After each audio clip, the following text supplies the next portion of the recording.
Ko'zimni ochishim bilan qiladigan ishlarimdan bittasi bu kollagenlarni tayyorlab ichish. Va kecha juda ham ko'p savollar keldi, ya'ni kosmetologda nega mikroiголка oldingiz, nima sababdan, u nima qilib beradi degan klientlarimiz uchun men o'zimda ko'rgan rezultatni aytmoqchiman, chunki o'sha ikkinchi marta oldim bu muolajani. Bu muolajani olganimda ahamiyat bersanglar, undan oldingi videolarimni balki hozir topsam qo'yarman. Mana bunaqa joyimda normalligina iz turardi. Shu muolajani olganimdan keyin bu izim yo'qoldi. Ya'ni tortilib berdi. Shunda tortildi. Mana bunaqa skulalarim chiqishni boshladi. Juda ham chiroyli bo'lib chiqdi.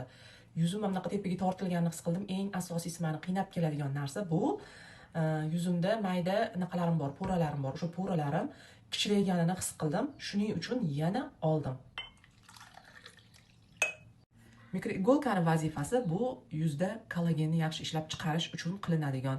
Bitta udar o'zida mayda 10 ta ninacha kiradi. Yuzingiz muzlatilgan holatda albatta sezmaysiz og'riq